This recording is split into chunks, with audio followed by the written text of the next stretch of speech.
No ar, Faixa Livre, rádio jornalismo de verdade, a informação de primeira qualidade, a interpretação e os comentários das notícias, entrevistas, o contraditório.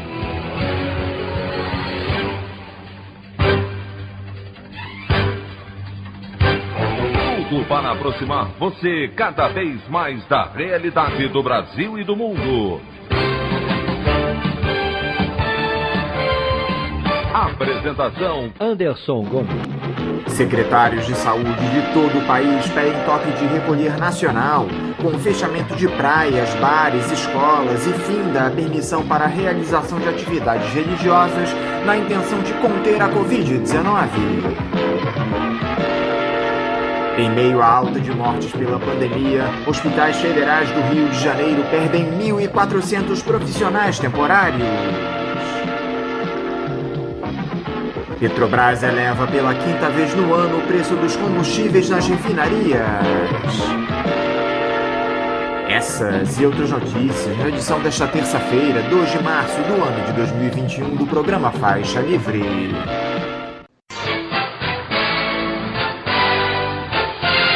O comentário de Anderson Gomes.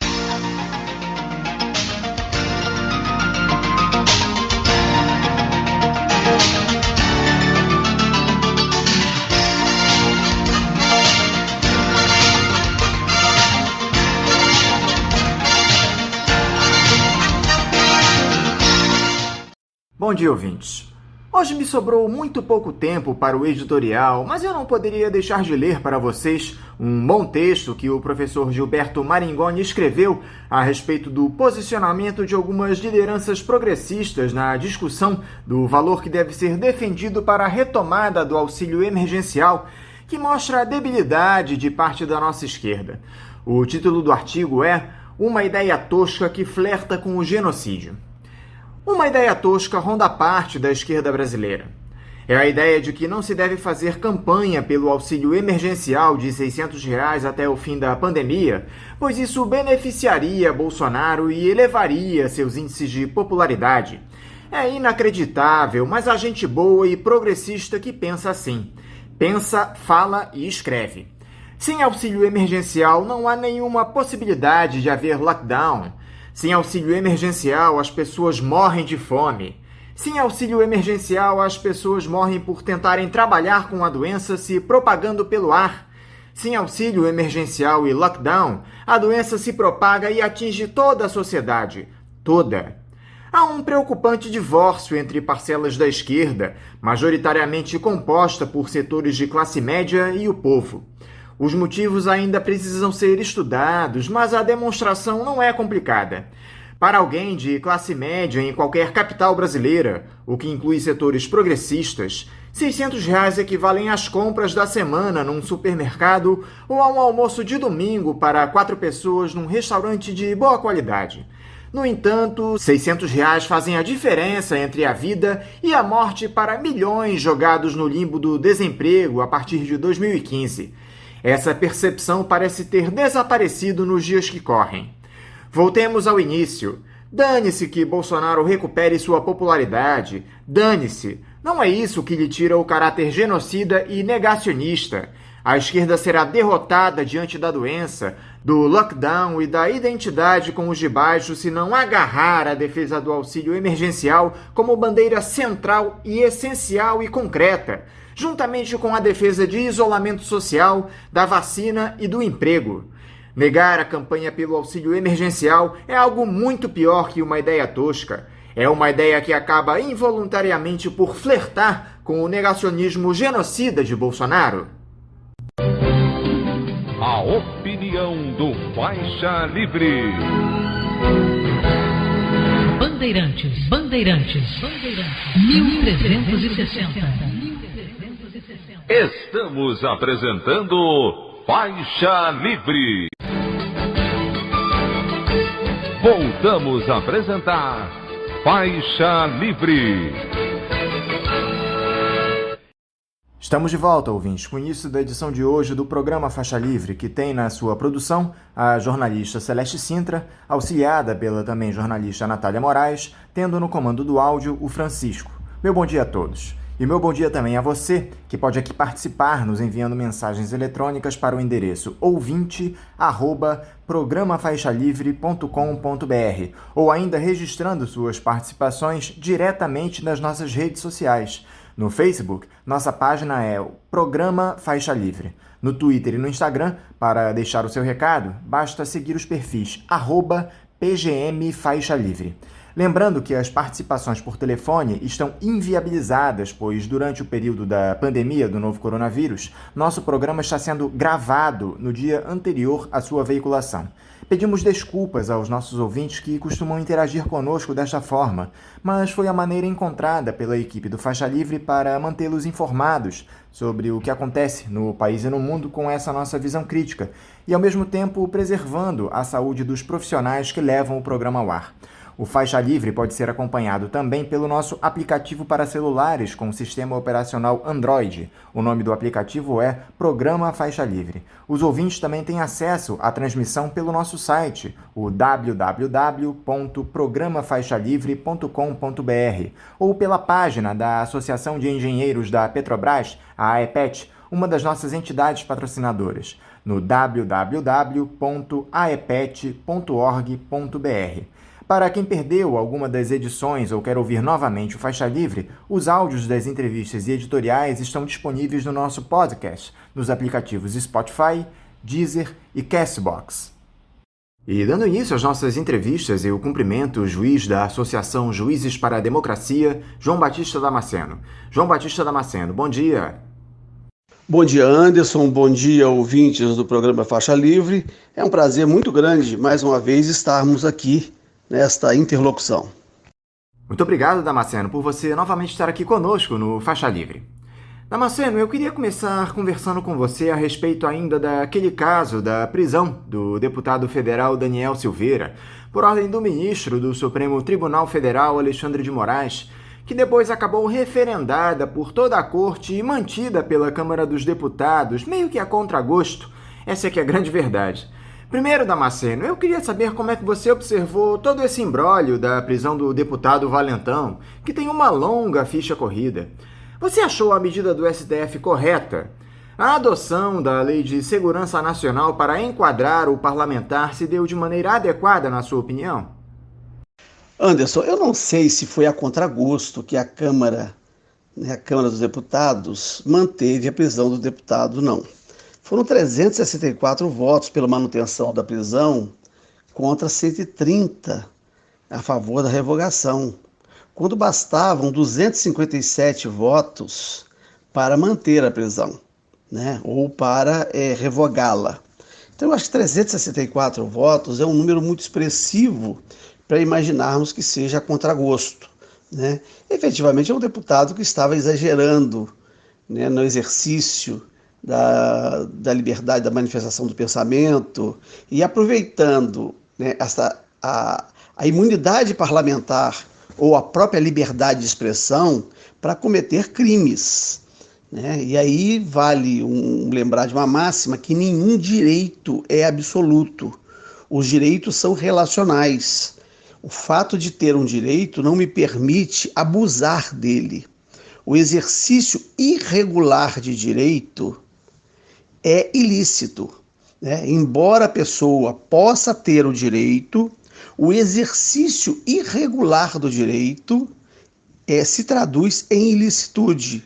Então, qualquer direito exercitado abusivamente deixa de ser direito, deixa de ser um poder de atuar, deixa de ser lícito, e se transmuda em ilegalidade. Aí é que o exercício irregular de direito no Código Civil, por exemplo, tem expresso texto falando do abuso de direito. E nós temos aí uma questão que está em discussão sobre o crime permanente. Essa é uma definição que está sendo dada e que tem comportado determinadas discussões no meio jurídico. Os juristas ainda não chegaram a um posicionamento sobre esta questão. E quanto à aplicação da Lei de Segurança Nacional, né, uma lei que remonta ao ano de 1983, sancionada pelo general-presidente João Batista de Oliveira Figueiredo, ela está vigente. Né? A transição para a ordem democrática não removeu esta lei, né, do aparato jurídico, né, do sistema jurídico. Portanto, é uma lei vigente. Talvez seja um bom momento para discutirmos a revogação de uma lei de segurança nacional e a edição de uma lei de segurança do Estado Democrático de Direito, né? Uma lei de segurança dos cidadãos, uma lei de segurança, uma lei de proteção da soberania nacional, né? Então, mas a lei, né, 7.170 de 1983, ela está em vigência. E pouco importa que seja uma lei de 1983, editada num outro momento, né, da história do Brasil, porque o Código Penal, né, e o Código de Processo Penal são de 1940, 1941. Né? Então nós temos outras leis editadas em outros momentos, né, e muito mais remotos. Então o tempo da lei ou o período histórico em que ela foi elaborada não influi na sua vigência ou na sua eficácia. A nova ordem é que pode editar uma nova lei, né, estabelecendo novos parâmetros. Como reação a essa medida do Supremo, Damasceno, os deputados estavam tentando aprovar em tempo recorde, sem passar por qualquer comissão, uma proposta de emenda à Constituição apelidada de PEC da Imunidade, que delimitava a ação do Judiciário em casos semelhantes e colocava os congressistas acusados de crimes inafiançáveis sob a custódia do Congresso.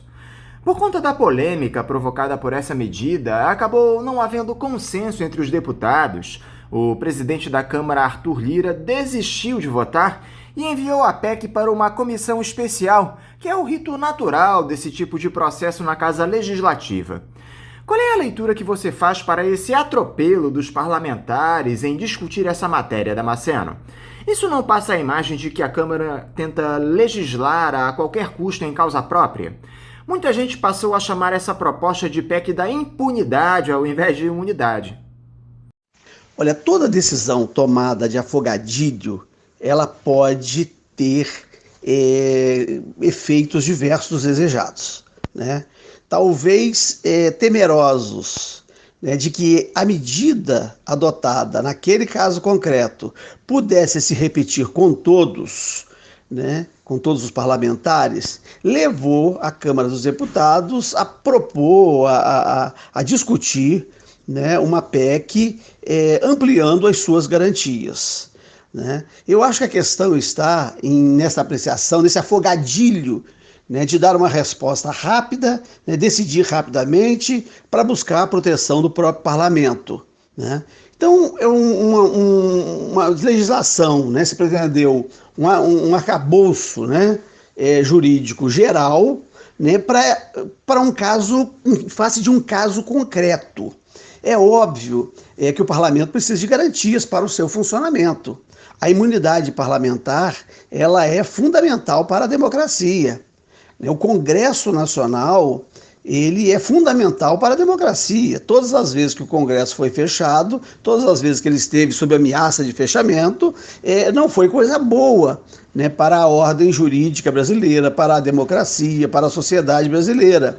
Tá? Então, né, eu acho que o problema está aí na resposta de afogadilho, né, na resposta assodada.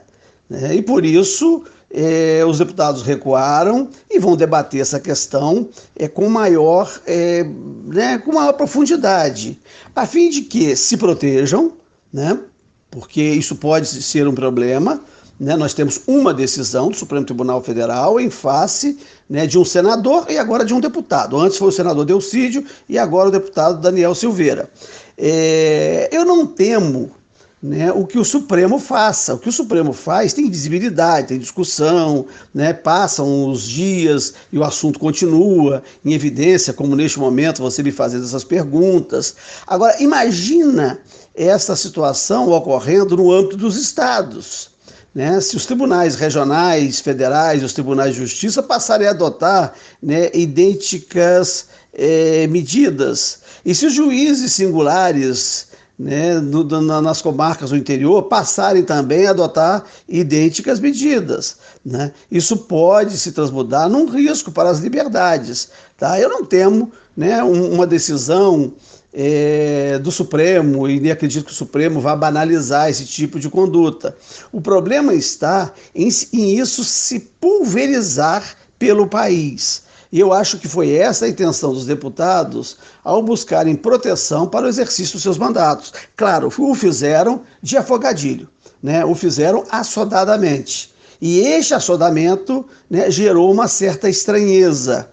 Tá? Mas toda medida, né, garantidora de direitos, garantidora dos exercícios próprios da democracia e que, né, ao mesmo tempo, assegure a responsabilização daqueles que cometerem excessos, devem ser medidas a serem tomadas. Eu acho que essa que vai ser a questão. Como que nós vamos encontrar uma equação em que os direitos sejam garantidos e os poderes, igualmente, sejam garantidos no âmbito das suas legitimidades? Aproveitando que eu falei em impunidade, Damasceno, a quinta turma do Superior Tribunal de Justiça decidiu anular as quebras dos sigilos bancário e fiscal do senador Flávio Bolsonaro, do Republicanos, que fazem parte do caso das rachadinhas. Dos 5 ministros, 4 votaram pela anulação.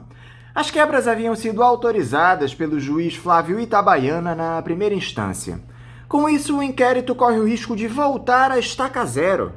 O Ministério Público está analisando as medidas a serem adotadas daqui para frente. Esse tipo de quebra pedido pelo juiz Itabaiana é legal, Damasceno? Você concorda com essa decisão de se anular o que foi apurado a partir da análise das contas do filho do presidente? Anderson, esta é uma questão que ainda tem muitas outras questões sub júdice, né? Não é uma decisão única, não é uma decisão particular, não é uma decisão singular, né? É uma decisão que compõe um conjunto de decisões, né? Aliás, um processo é um conjunto pré-ordenado e coordenado de atos, né? E de cada ato, né, pode ter um recurso, pode ter uma decisão, né? Efetivamente, quando o juiz da primeira instância determinou aquelas medidas, ele era o juiz da causa, né? A causa estava com ele. Depois veio uma decisão do Tribunal de Justiça dizendo que a decisão não era, a competência não era do juiz da primeira instância, que essa competência é do órgão especial do Tribunal de Justiça. E, portanto, o processo foi deslocado para o Tribunal de Justiça, para o órgão especial do Tribunal de Justiça. E, portanto, as decisões proferidas por um juízo que não seria o competente não são decisões válidas. Agora, essa decisão ainda não está, essa decisão do deslocamento da competência ainda não está decidida. Tem uma reclamação no Supremo Tribunal Federal discutindo essa questão, né? Se, ao declinar da sua competência, o Supremo Tribunal Federal remeteu à primeira instância ao juízo de primeiro grau do Tribunal de Justiça do Rio de Janeiro ou remeteu ao órgão especial do Tribunal de Justiça. Decidido isso no Supremo, nós saberemos, né, de onde é a competência e que medidas poderiam ter sido adotadas ou tenham sido adotadas adequadamente. E ainda que o Supremo não julgue essa reclamação, não se conheça dessa reclamação, ao apreciar, né, este recurso, né, essa remessa desse processo, o órgão especial poderá tanto se declarar competente, e a partir daí começa com ele, quanto pode se declarar incompetente, tá? E promover os meios para que esse processo voltem, né, ao juízo de primeira instância. Então nós ainda estamos numa fase de definição de qual é o órgão competente para processar e julgar este processo, né? Então ainda tem muita água para passar por debaixo dessa ponte, né? E aí competência, Anderson, né, em direito nós dizemos que é o poder de atuar de um determinado órgão, dado pela lei e por ela, né, delimitado, né? Então, delimitada. A competência, então, é isso, é um poder de atuar, né, dado pela lei, né, atribuído pela lei e pela lei, né, delimitada. Então, acho que essa é a questão que está ainda pendente, é definir qual é o órgão competente, né, e que órgãos poderia, né, que órgão poderia ter feito o quê e que órgão não poderia ter feito. Né? Então, ainda temos essa questão da definição de competência, e definida a competência, nós poderemos distinguir, né, o que está válido e o que não está. Aliás, o STJ abriu um inquérito para apurar supostas tentativas de intimidação e investigação dos ministros do tribunal por meios ilegais. Essa investigação foi instaurada dias após a revelação de uma troca de mensagens entre procuradores que atuaram na Operação Lava Jato em Curitiba. Na conversa, eles discutiam pedir à Receita Federal uma análise de dados de ministros do Superior Tribunal de Justiça. O procurador-geral Augusto Aras classificou essa investigação como extremamente grave. O PGR disse o seguinte: abre aspas, não se trata somente de investigar membros do Ministério Público Federal, no que toca à conhecida Operação Força-Tarefa, denominada Lava Jato. Se trata de um grave expediente que pode atingir a todos os tribunais brasileiros, no que toca a todos os membros do Ministério Público Brasileiro, fecha aspas. O fato, Damasceno, é que a Força-Tarefa de Curitiba, encerrada recentemente, foi desmascarada por completo e agora vai ficar difícil segurar o rojão. Pois é, Anderson, esta foi a questão, né? Numa entrevista do passado aí, eu cheguei a falar aqui no programa Faixa Livre que nós não estávamos diante da República de Curitiba, nós estávamos diante do Principado de Curitiba, né?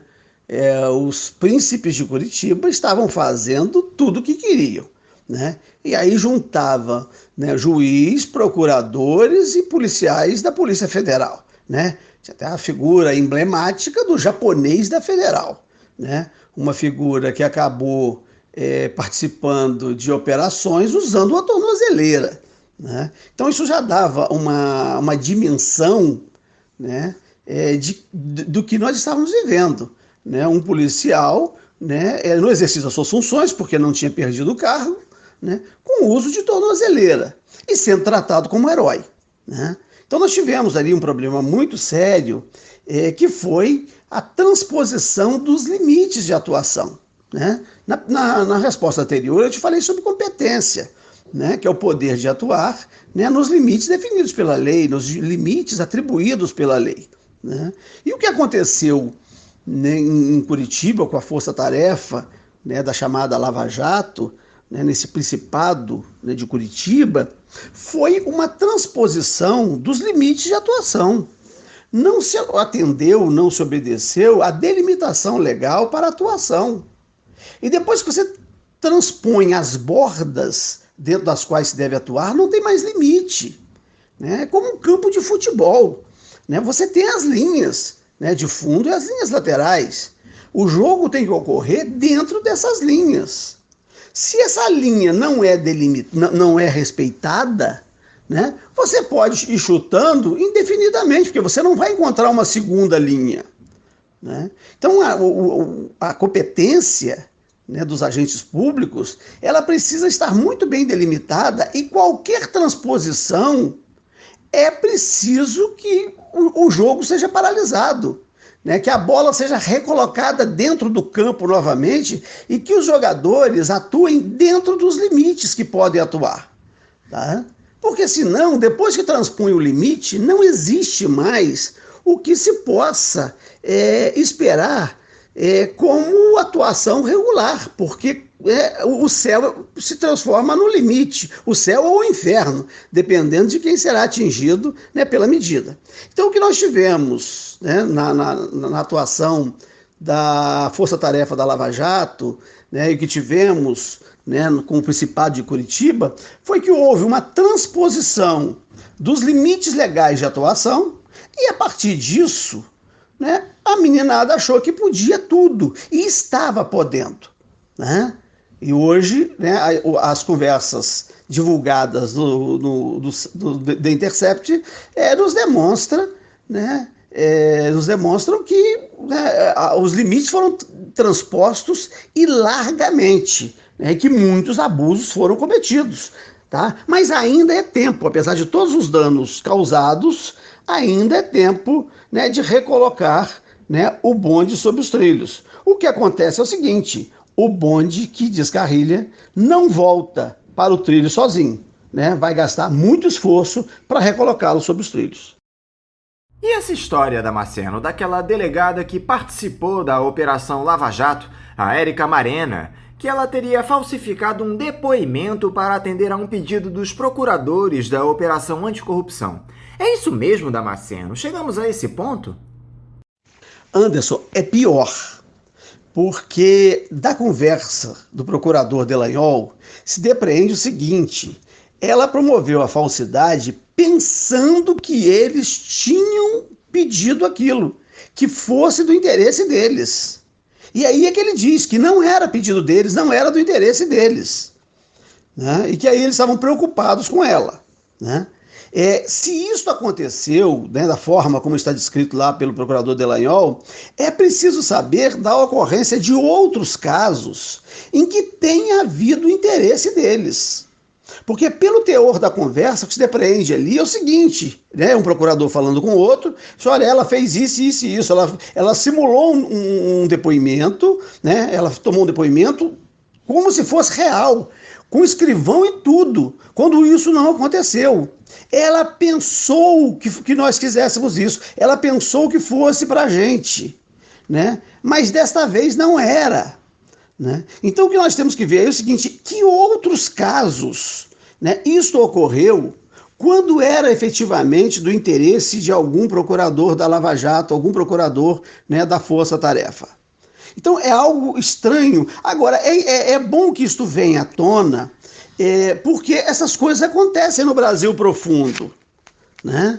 Essas coisas não são anômalas, não, né? Quem advogou, eu estagiei 2 anos, advoguei 6 e fui juiz, né? Estou juiz no 28º ano, né? Fui juiz de primeira instância, tá, por 23 anos, atuo no tribunal como juiz de direito substituto, né, desembargador, já há 5 anos, vou fazer 6 anos agora, né? E isso não é anômalo, não. Eu já vi advogados dizerem isso, que o depoimento da testemunha não foi coletado pela testemunha, né? Datilografaram na época, né? Datilografaram, levaram na casa dela, ela assinou e juntaram aquilo, né, ao inquérito. Então eu já vi relatos dessa natureza. Então, se isso aconteceu da forma como está sendo descrito, a gente precisa tomar conta deste caso, saber dos outros casos em que os procuradores tinham interesse e tomar cuidado para que essas coisas não ocorram pelo Brasil afora. E hoje nós já temos tecnologia para evitar esse tipo de coisa. Os depoimentos podem passar a ser gravados, né? Eles podem passar a ser filmados. E aí nós teremos uma maior fidedignidade do registro, né?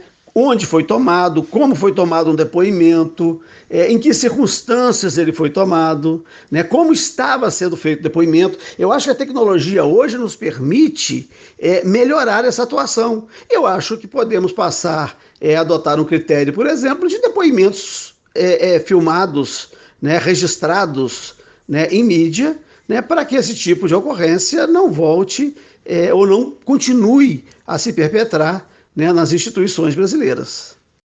O presidente da República, Damasceno, deu uma declaração na última semana que provocou preocupação em muita gente, em especial nos gestores que estão agindo para conter a pandemia no Brasil.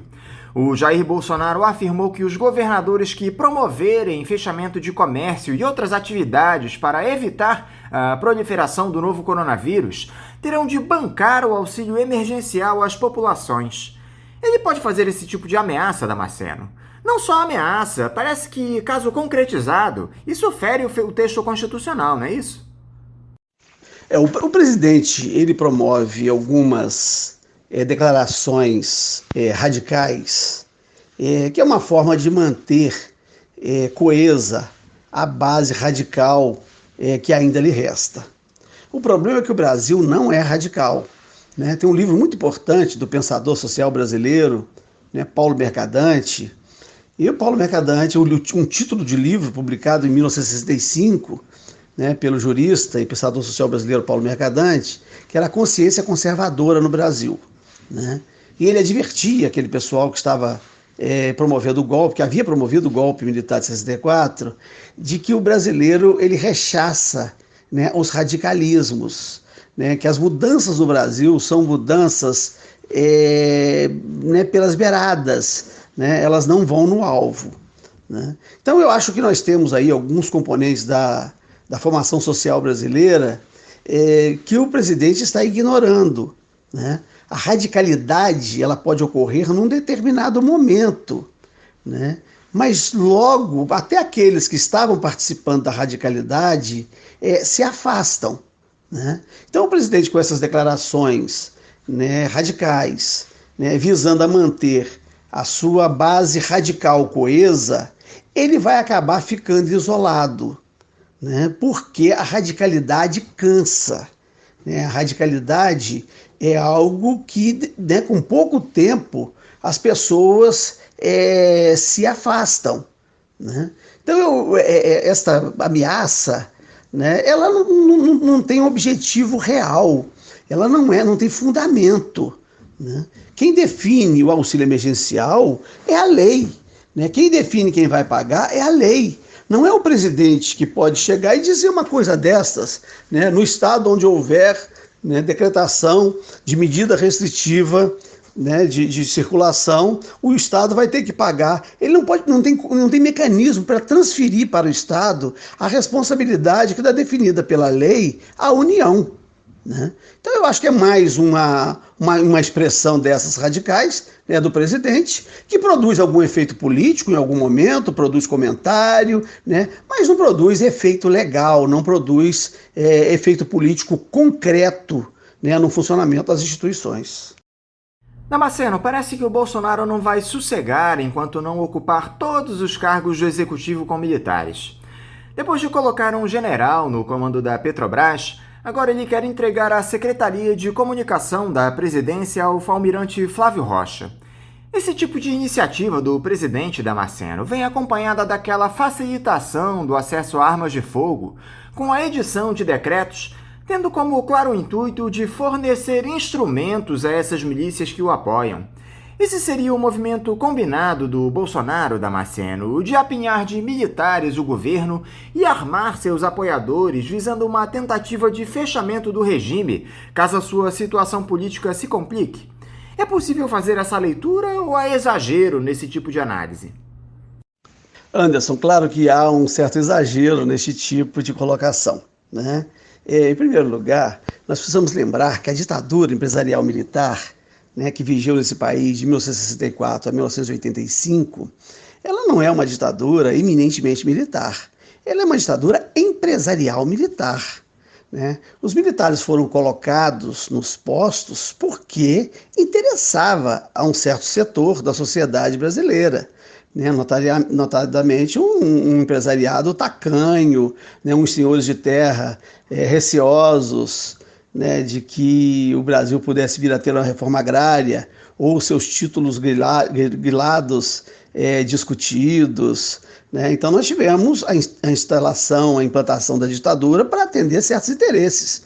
Quando esses interesses já não estavam mais sendo atendidos, os militares foram apiados do poder e souberam fazer uma retirada estratégica, né, para não serem apiados à força. E quem falava isso era o próprio Golbery, né, que era preciso fazer uma retirada antes que fossem retirados, né? Então eu não temo, né, um fechamento do regime, porque ele não atenderia hoje aos interesses hegemônicos, né? A própria classe dominante que contribuiu para que chegássemos ao momento em que estamos, ela já se mostra receosa.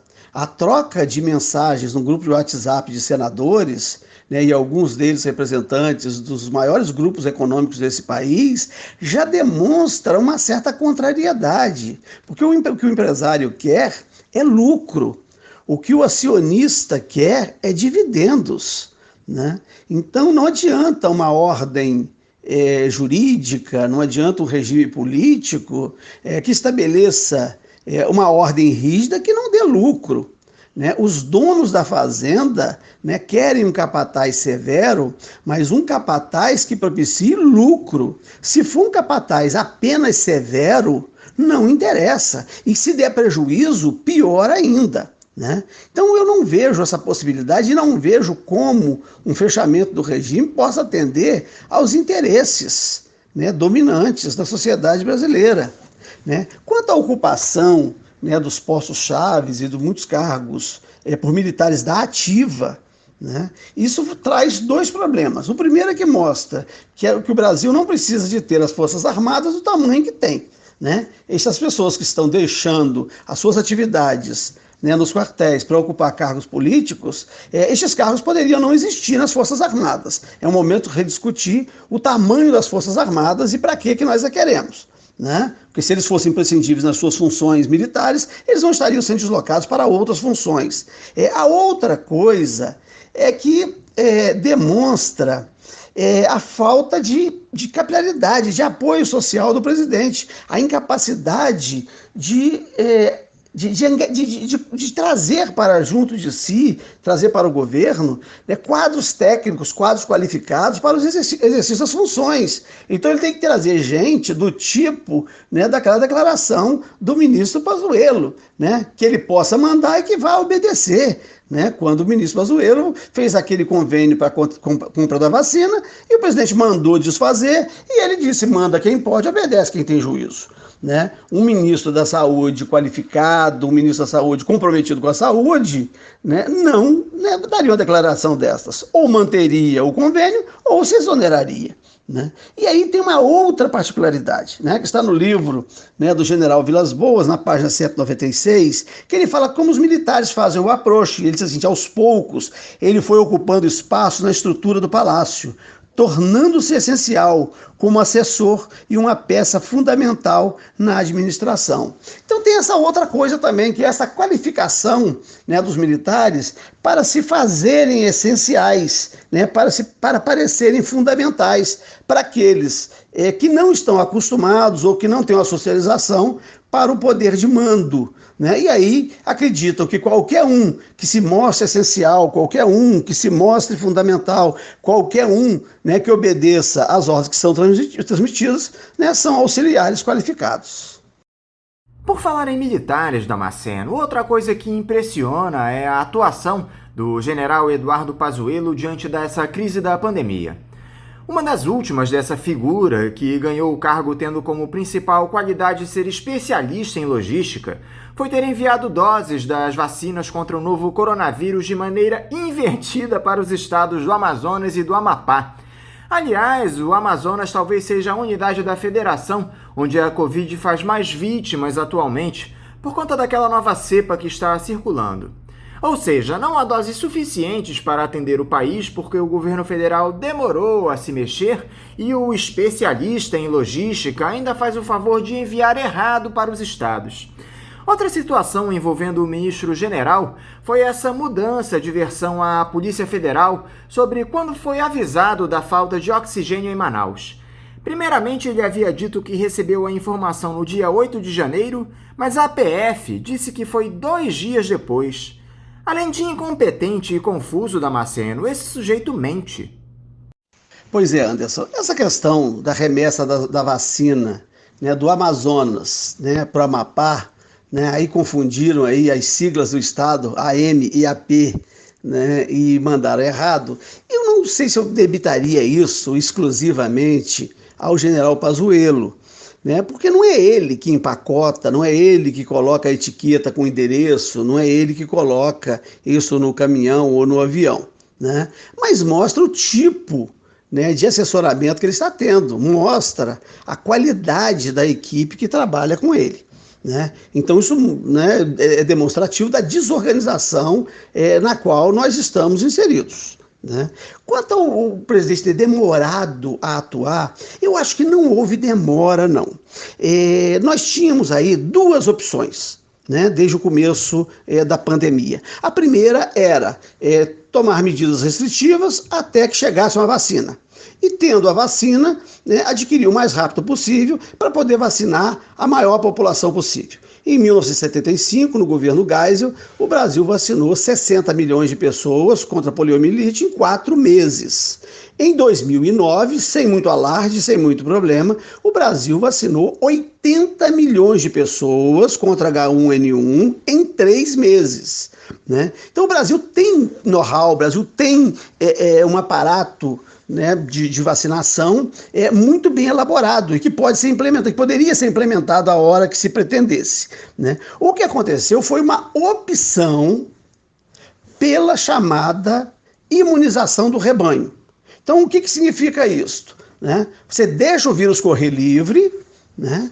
Para cada 100 pessoas, uma morre, né? Então nós temos 200 milhões de pessoas, 2 milhões iam morrer, 1% da população morre. E os outros, né, 198 milhões, os números não são esses, eu estou arredondando para poder facilitar o raciocínio. Então, 200 milhões de pessoas, morre 1%, 2 milhões, os outros 198 milhões seguem a vida, né? Contaminado, sarado e imunizado. Né? Então, o que nós fizemos, o que foi feito pelo governo federal, foi uma opção por um modelo de imunização, com o sacrifício de vidas humanas.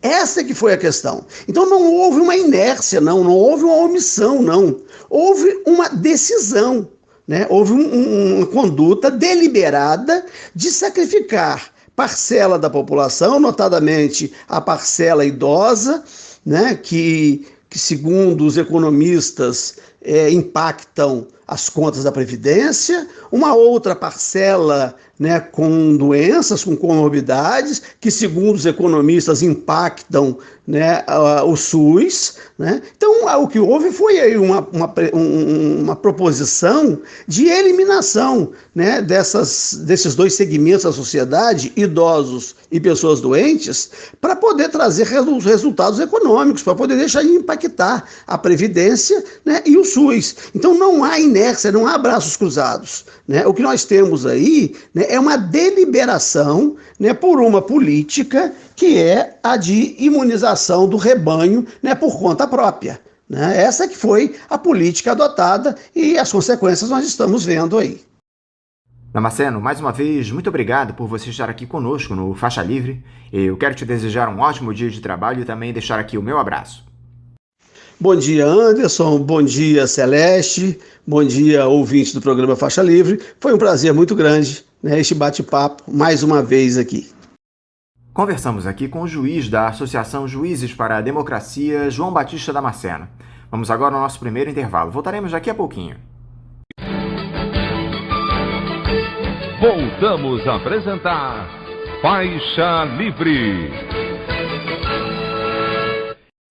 Já voltamos, ouvintes, e agora eu saúdo o professor de Economia da Universidade Federal do Rio de Janeiro, a UFRJ, e pesquisador do Instituto de Estudos Estratégicos de Petróleo, Gás Natural e Biocombustíveis, José Eduardo Dutra, o INEP, da Federação Única dos Petroleiros, a FUP, Eduardo Pinto. Eduardo Pinto, bom dia. Bom dia, ouvintes. Bom dia, Anderson.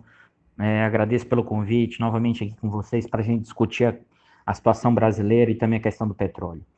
Eduardo, eu quero te agradecer por novamente você estar aqui conosco no Faixa Livre. Eduardo, um tema que tomou conta do noticiário da última semana, rivalizando com os desdobramentos da prisão do deputado Daniel Silveira, foi aquele anúncio do Jair Bolsonaro da troca na presidência da Petrobras, sacando o Roberto Castelo Branco e nomeando o general Silva e Luna. Primeiro, Eduardo, eu gostaria de saber de você, como grande estudioso das questões relativas ao petróleo no nosso país, a sua opinião a respeito dessa substituição.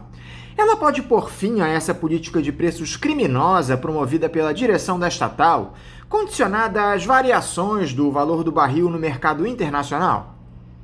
Essa pergunta, Anderson, o que eu achei da substituição do presidente da estatal?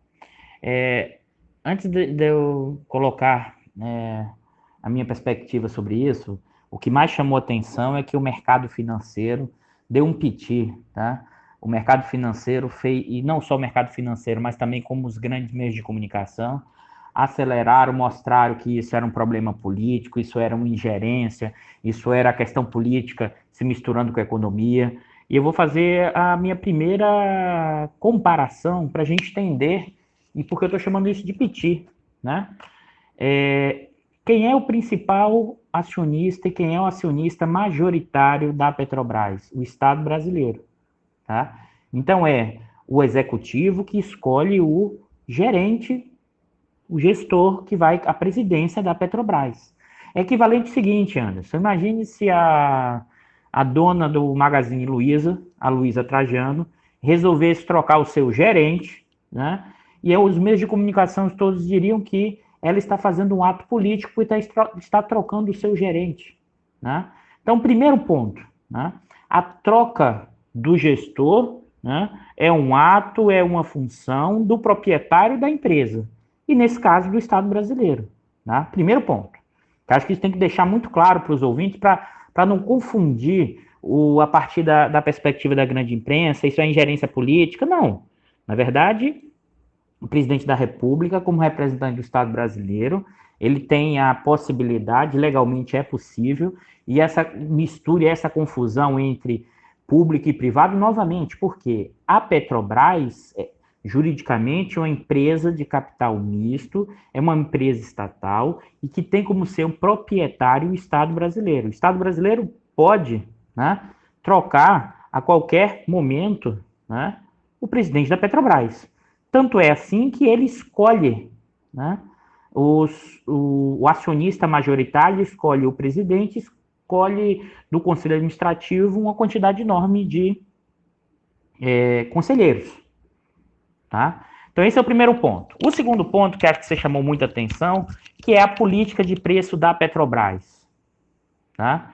A política de preço da Petrobras, do PPI, ou seja, a paridade do preço internacional, que foi adotada de uma forma, vamos dizer assim, um alinhamento quase completo dos preços internacionais desde 2016, isso causa um problema enorme quando o preço do petróleo começa a subir. Tá? E mais ainda, quando o preço do petróleo começa a subir, no momento que você tem desvalorização do câmbio. Por quê? Porque a ideia da PPI, ou seja, a política de preço, é se o preço da gasolina ou do diesel sobe nos Estados Unidos ou no mercado europeu, né, isso é repassado para os preços derivados aqui. E se tem variações cambiais, isso também é repassado aqui. A questão toda é, primeiro, o preço do petróleo ele é bastante volátil. Porque o preço do petróleo é influenciado pelo mercado futuro, pela financiarização. O preço do petróleo tem um componente que é geopolítico, né? E ele sofre enormes oscilações. A questão toda é que também o nosso câmbio, o câmbio brasileiro, dado a nossa política liberalizante, ele oscila muito. Ele é um dos mais voláteis do mundo, né? Então isso gera o quê? Em momentos de subida do preço do petróleo e que vem junto com desvalorização cambial, uma forte aceleração dos preços dos derivados. O mercado reclamou muito, o mercado questionou muito, mas não levou em conta que, por exemplo, a Petrobras, né, no momento da pandemia em que o preço dos derivados caiu, a Petrobras não fez um alinhamento completo, né? E que, nesse sentido, a Petrobras está certa. Por que ela não fez o alinhamento completo? Ela, enquanto empresa, né? Porque os preços caíram e ela não repassou a queda integralmente. E os acionistas e a grande imprensa não reclamou porque a Petrobras não seguiu a paridade internacional. Agora, quando o preço sobe, é evidente. E por que o mercado é essa grita inteira? Porque quando o preço sobe, se você repassa isso, a empresa, a Petrobras, estaria maximizando os seus lucros, né? Observe, aqui eu queria chamar a atenção, que a gente vai debater em outros pontos mais para frente da nossa conversa, é que, na verdade, a política de preço é apenas a ponta do iceberg, né, do desmonte que está acontecendo na Petrobras, né? É evidente que essa política de preço é uma peça da engrenagem, né? E da forma como ela é estruturada, a Petrobras maximiza os seus lucros. A Petrobras funcionaria não como uma empresa de economia mista, mas como uma empresa privada, como um monopólio privado. Porque quando ela segue o preço internacional, ela está cobrando o preço máximo que ela pode cobrar no mercado. né? E o que é que isso implica? Ela está funcionando como um monopólio privado, né? Nesse sentido, e qualquer monopólio privado, qualquer manual de microeconomia mostra o seguinte: numa situação de monopólio, a empresa maximiza seu lucro em detrimento de quem? Do bem-estar dos consumidores. Logo, ela trabalha com nível de utilização até menor, mas ela ganha como? Aumentando o preço. E como os consumidores não têm esse contraponto, o que acontece? Quem é que ganha com isso? A empresa Petrobras maximiza o lucro, os seus acionistas minoritários vão ter um lucro maior, o valor das ações aumenta e eles ganham na compra e venda das ações. Então essa grita é do mercado financeiro, foi da grande imprensa e é também de parte da classe média que está comprada em ações da Petrobras. Tá? Então acho que esse é o primeiro ponto que a gente tem que destacar, que ainda não dá para saber, sabe, Anderson, se a troca, se o general Silvio Luna vai mudar a política assim tão drasticamente. Eu acho que vai sim, né? Vai fazer ajustes.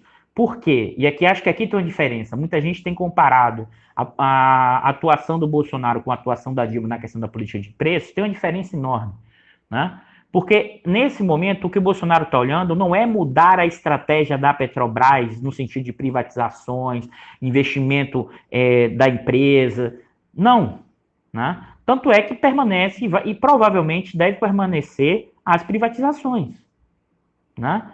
O que, na verdade, ele está olhando, o Bolsonaro, é para a base dele. Ele está olhando o seguinte: eu perdi popularidade, né? Os preços estão subindo, a população está piorando suas condições e minha popularidade está indo junto. Então, a ideia de tentar segurar o preço é, inclusive, para tentar não retomar popularidade na sua base, que são os caminhoneiros.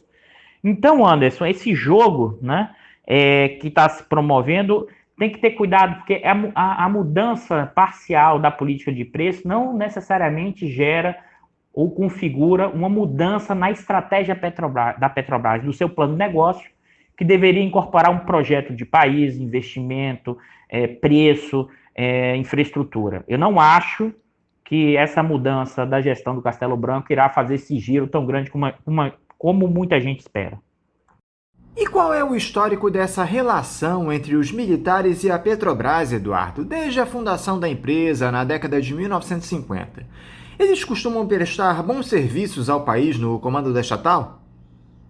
Anderson, a relação entre militares e comando da Petrobras é antiga. Na verdade, a Petrobras foi criada nos anos 50, no segundo governo Getúlio, e a criação da Petrobras foi cercada de um amplo debate, vários segmentos da sociedade, no Congresso, dos grandes jornais, parte dos jornais da época. Basta olhar o editorial do Estado de São Paulo, do Globo, criticando fortemente a criação da Petrobras estatal, como foi criado durante o segundo governo Getúlio. Tá?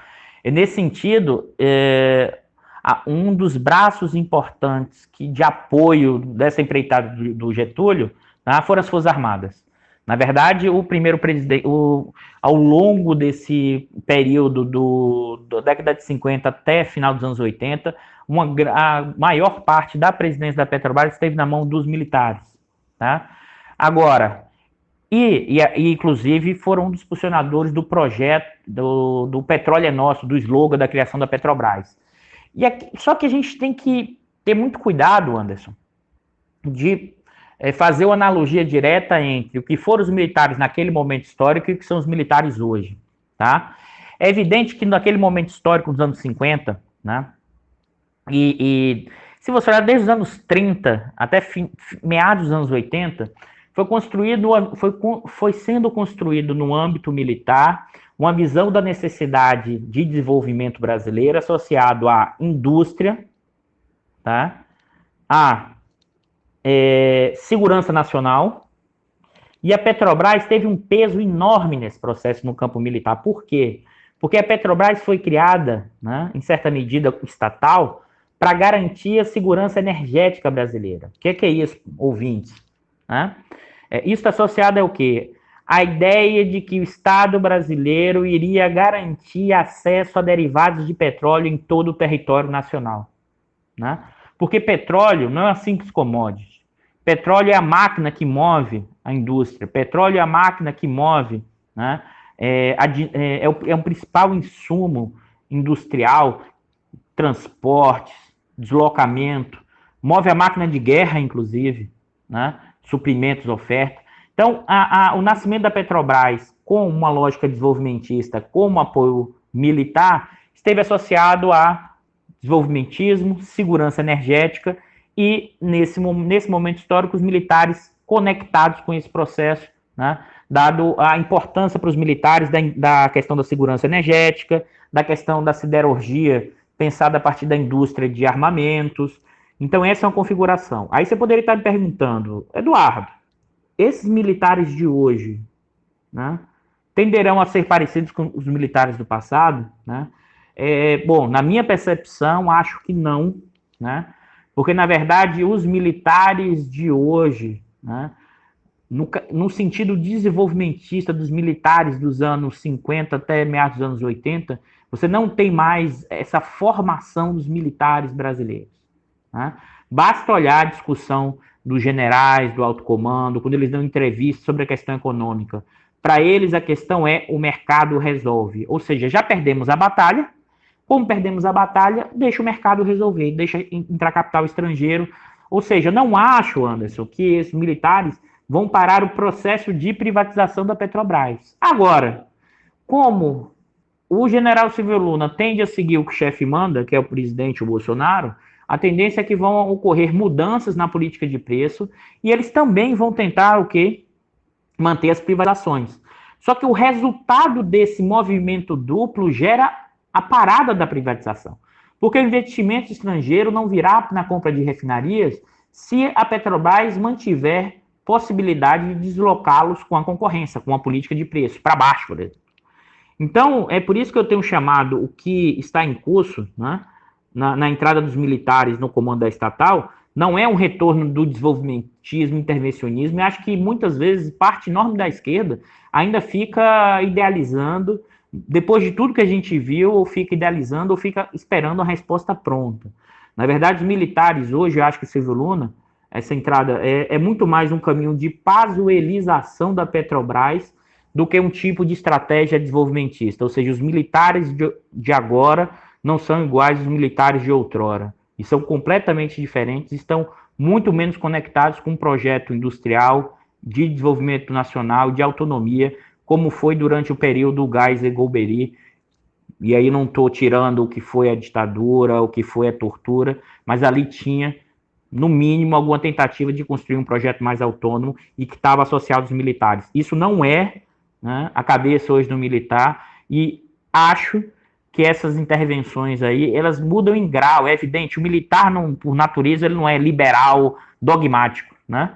Ele pode ir mudando, mas essa mudança, como você não tem essa formação, não vejo grandes mudanças nesse cenário, mas talvez sim a política de preço, o repasse, seja diminuído nessa intensidade para segurar preço, porque é o objetivo do Bolsonaro ganhar a próxima eleição e é o objetivo dos militares permanecerem no governo, porque aumentaram os salários, porque aumentaram o status social e porque estão recebendo mais recursos da defesa, para a defesa dos seus projetos, do submarino e de outros tipos de gastos. Ou seja, e olha que eu não estou nem levando aqui em conta a discussão do leite condensado, porque ela é muito pequena para compreender o fenômeno atual.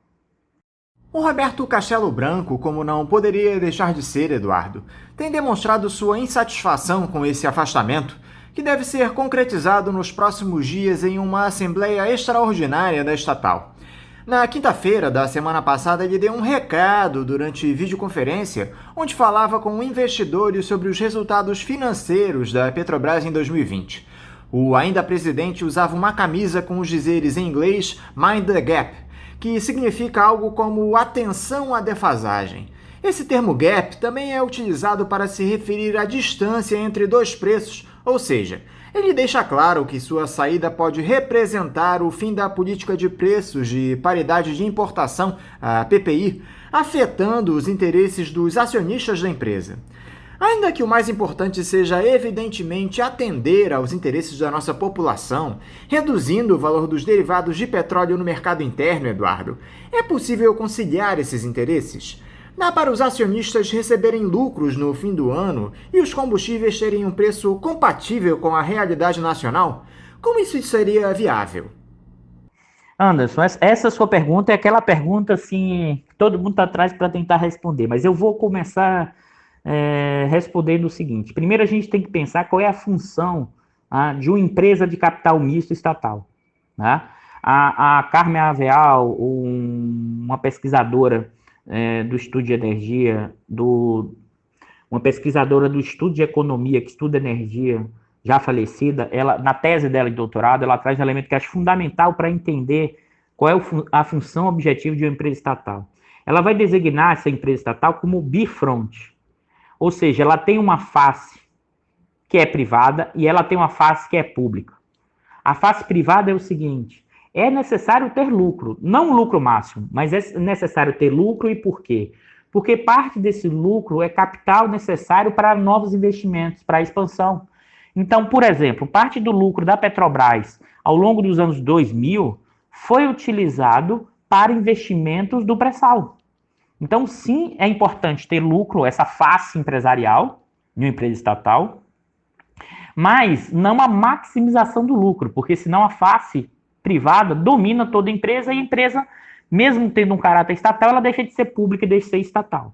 E a outra face do lado bifront é o público, e que está associada ao quê? Aos interesses do acionista majoritário. Esse acionista majoritário tem o Estado. E o Estado, né, através de seus interesses de política econômica, de redução de atuação na questão inflacionária, de estímulo ao investimento para geração de emprego e renda, também tem objetivos que as estatais funcionam buscando também esses objetivos. Tá? Então esse é o primeiro ponto para a gente deixar claro esses mecanismos. E aí surge a questão que você levantou, Anderson. É possível, no final do ano, conciliar lucro, né, com redução dos preços? E eu te digo muito claramente, é impossível conciliar lucro máximo. Mas é possível, sim, ter lucro e reduzir preço. Mas os acionistas minoritários não querem lucro menor do que eles ganham hoje. Eles sempre vão querer o lucro máximo. Isso é a lógica de que, assim, vamos lá, o acionista minoritário está com seus interesses. O interesse dele é, se eu tenho parte da propriedade, eu quero lucrar mais. Né? A questão toda é que sempre vão ocorrer tensões nesse tipo de configuração de uma empresa estatal de capital misto. Né? Implica dizer o seguinte: Eduardo, dá para ter lucro reduzindo o preço? Dá. E por que dá? Que aqui é importante isso. Aqui é muito importante. Com a descoberta do pré-sal, nós mudamos fortemente a estrutura setorial do setor de petróleo e gás. Aí você poderia estar me perguntando aqui, o Anderson ouvinte, Eduardo, traduz desse economês dessa linguagem para entender isso. Significa dizer o seguinte: nós nos tornamos autônomos em termos de petróleo. Nós hoje produzimos muito mais petróleo do que nós produzimos internamente, né? Até mais do que a nossa necessidade de consumo interno. Para você ter ideia, Anderson e ouvintes, as refinarias da Petrobras utilizam 96% do petróleo produzido em território nacional. Ou seja, a gente só depende de 4% de petróleo importado. Né? E o que isso significa? É evidente, se nós não tivéssemos petróleo e nós não tivéssemos capacidade de refino, nós teríamos sim que seguir a cotação internacional. Né? Mas nós temos petróleo, nós temos refinarias que não são utilizadas em sua capacidade máxima por causa da política de preço. Né? E o que significa dizer o seguinte: é possível sim, né, reduzir, por exemplo, o gás de cozinha, os preços dos combustíveis, dos derivados. Como eu já comentei aqui, a gente se tornou autossuficiente de petróleo. Aquilo que era o sonho lá dos anos 50, na descoberta do pré-sal, inclusive dos militares, nós conseguimos isso. E mais ainda, nós nos tornamos autossuficientes com custo de extração e produção de petróleo relativamente baixo. O pré-sal se mostrou muito mais exitoso do que se esperava no que diz respeito a custos baixos e a baixo risco de exploração de petróleo nas jazidas do pré-sal. E o que isso implica? Implica que nós produzimos petróleo a custo baixo, né? Nós temos capacidade de refino, sim, é possível reduzir, né, reduzir margem de lucro da Petrobras, né, e no caso, então, do gás de cozinha, que só representa 5% das receitas da Petrobras, mas que afeta fortemente a população brasileira, né, vocês ouvintes que estão aí, às vezes não têm ideia desses números, 50% da população ganha no máximo R$840, sendo que 20 milhões de pessoas estavam ganhando durante a pandemia em torno de R$150 per capita, mesmo com o auxílio emergencial. Ou seja, o gás de cozinha hoje, o preço dele beirando entre R$90 e R$100 a depender da região, afeta gigantescamente o consumo das famílias mais pobres. E mesmo na pandemia, né, a Petrobras, que o preço do gás caiu, a Petrobras não repassou integralmente essa queda. Inclusive, o preço do gás aumentou nesse período. Então, sim, o controlador, o Estado, né, deve atuar para reconfigurar não só a política de preço, mas remodelar, né, os planos de negócio da empresa. Agora, evidentemente, é possível ter lucro, mas não lucro que os acionistas minoritários e o pessoal que compra ações jogando na bolsa espera, porque necessariamente, né, dentro dessa lógica que imprensa, classe média que tem ações, mercado, desejam que, na verdade, a Petrobras funcionasse como uma empresa privada, mas ela é uma empresa estatal. Então as tensões tendem a aumentar antes. Por falar em resultados financeiros, como é que você analisa o balanço de 2020 anunciado pela Petrobras na semana passada, Eduardo? A empresa registrou lucro líquido recorde no quarto trimestre, na casa dos 59 bilhões de reais. No ano como um todo, houve ganhos de aproximadamente 7,1 bilhões. Esses números te surpreenderam? A que fator esses resultados estão conectados, Eduardo? É só a recuperação natural do mercado após a fase mais intensa da crise provocada pela pandemia? O que é que esses números representam? Anderson, esse resultado positivo de 7 bilhões de lucro líquido da Petrobras em 2020 não só me surpreendeu, e a gente lá do INEP-FUP, que tem pesquisado, olhado essas estimativas, mas também como todo o mercado, né? Se você olha todas as estimativas de mercado,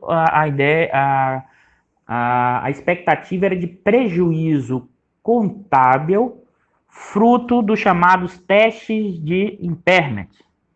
O que é isso, Eduardo? Explica isso, o negócio de teste de impairment, ou teste do valor justo, né? Vou tentar explicar isso rápido para vocês entenderem. É o seguinte, o preço do petróleo caiu. Como o preço do petróleo caiu no meio da pandemia, tá? O que isso significa? Significa que cai o preço hoje e também cai a expectativa do preço do petróleo no futuro.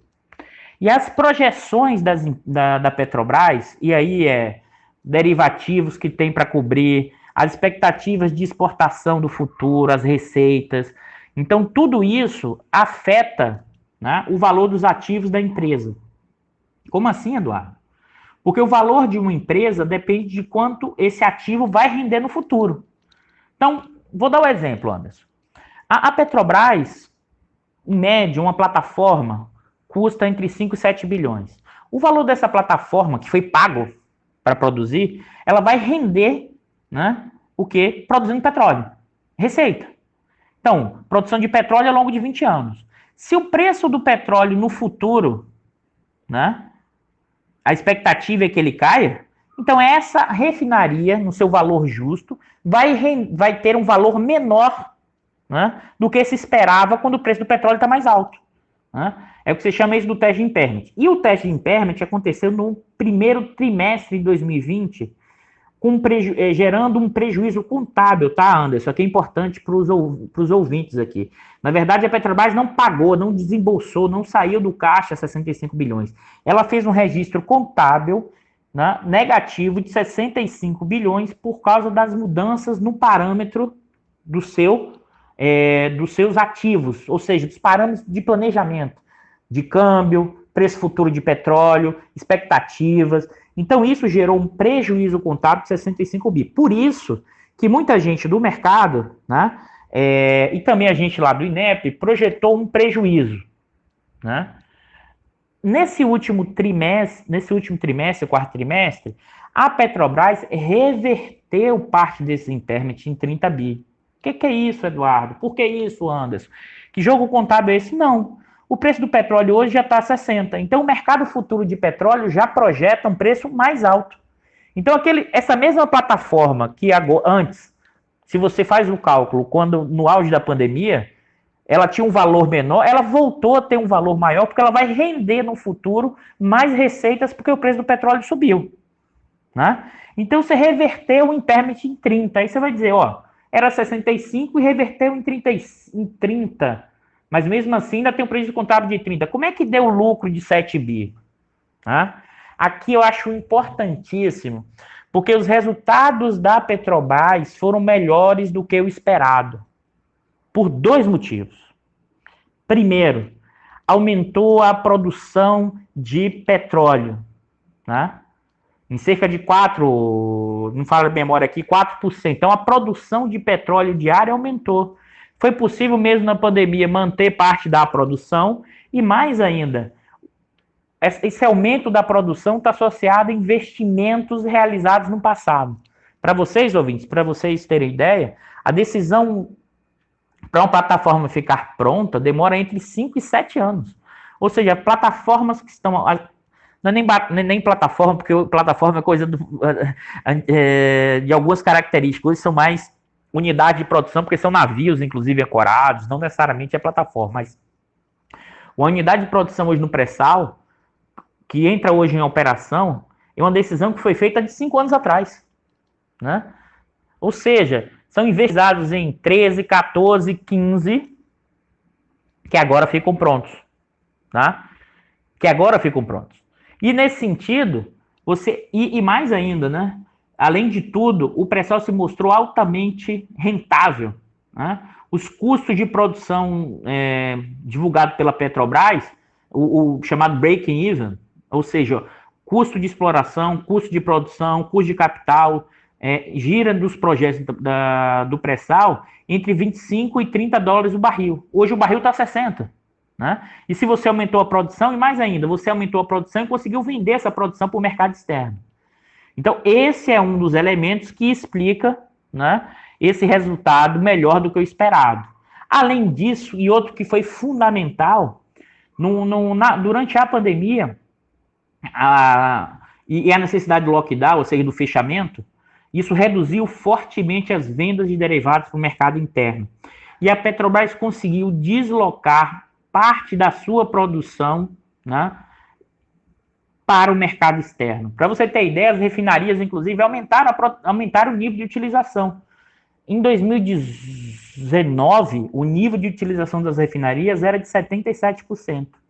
Em 2020, né, aumentou para 79%. Em 2019 era 77%, em 2020 aumentou para 79%. Aí os ouvintes aí, vocês poderiam perguntar, mas como é que foi possível, Eduardo? Porque as refinarias, né, elas, no caso brasileiro, produzem óleo bunker, que é óleo de navio. Inclusive, algumas dessas refinarias conseguiram avançar nesse processo com os investimentos realizados em 2013, 14 e 15. Né? E como continua a demanda para a Ásia desse tipo de óleo combustível, nós aumentamos fortemente as nossas exportações de derivados. Ou seja, né, esse resultado só foi possível por causa do pré-sal e por causa do quê? Da maior utilização das refinarias, e sendo que parte desses derivados foram para o mercado externo. Inclusive, uma das refinarias, né, que teve um papel importante na exportação de derivados foi a refinaria da RLAM, na Bahia, né, que foi colocada à venda. Olha que contrassenso.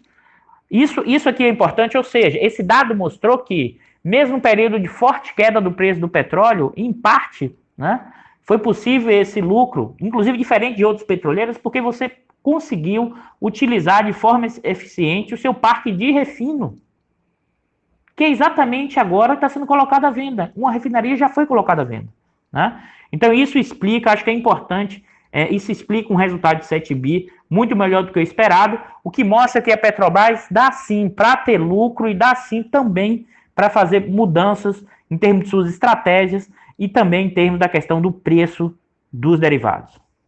O grande problema, Eduardo, é que o desmonte da Petrobras segue a todo vapor, bem como de boa parte das nossas estatais. Já tivemos a venda recentemente da Relan, na Bahia. O Bolsonaro, como resposta à insatisfação dos ultraliberais pela intervenção na estatal de petróleo, levou ele mesmo ao Congresso projetos que dão o pontapé inicial para a privatização da Eletrobras e dos Correios. O ex-capitão andou dizendo que não pode abrir mão de um presidente com visão social em uma estatal, mas entrega o ouro nas mãos dos bandidos. Dá para explicar esse caráter contraditório dos discursos do chefe do executivo, Eduardo?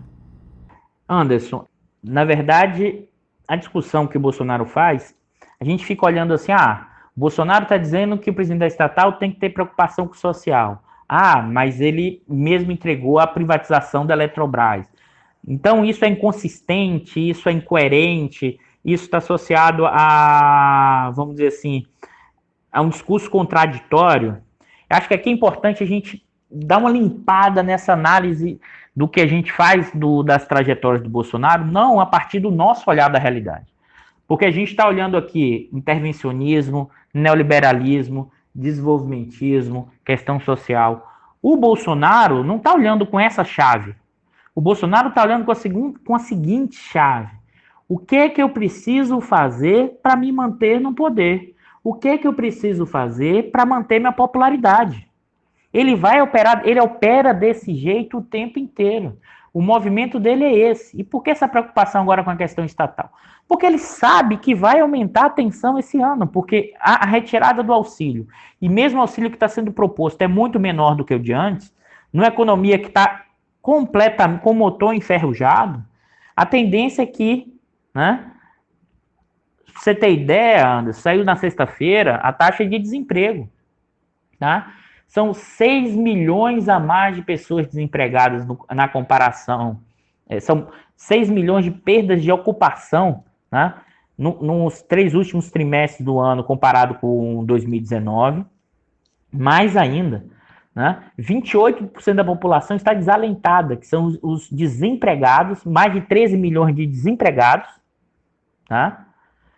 E o contingente enorme de pessoas que estão na subutilização. Ou seja, estão em empregos que gostariam de trabalhar muito mais na precariedade. Então, isso tende a tensionar cada vez mais. Por outro lado, esses liberais, esses ultraliberais do mercado financeiro, não estão nem aí para a questão do auxílio emergencial para a população. Eles estão olhando o quê? Eles estão olhando a taxa de retorno dele dos ativos financeiros, as suas ações em bolsa, os seus títulos do governo, os seus títulos de dívida pública. E o Bolsonaro, e os militares também, eles não têm essa lógica liberal, ultraliberal versus desenvolvimentismo e intervenção. O que é que eles estão fazendo? E provavelmente pode ser que eles mexam na política de preço, mas é mexer de forma particularizada, contingencial, olhando o quê? Vamos reduzir preço, o pessoal aqui fica mais feliz, nos apoia, a gente ganha a próxima eleição, a gente continua no governo. Então tem um pragmatismo, a forma como o Bolsonaro se movimenta, tá associado ao quê? Popularidade, engajamento na rede social. Os movimentos do Bolsonaro estão marcados dentro dessa lógica, tá? Agora, e é por isso, como eu falei, comentei com você já antes, eu acho que isso vai gerar inconsistência na própria gestão da Petrobras, no próprio papel estratégico da Petrobras. Ao mesmo tempo, você vai ficar o quê? Você vai privatizar ou não? Mas tem política de preço, o mercado vai comprar ou não? E mesmo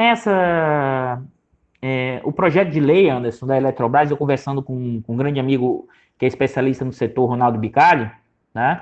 Ele comentou comigo que essa medida provisória não é igual à privatização que estava em curso, capitaneada por Luiz Ferreira, né? Inclusive, parte do mercado queria a privatização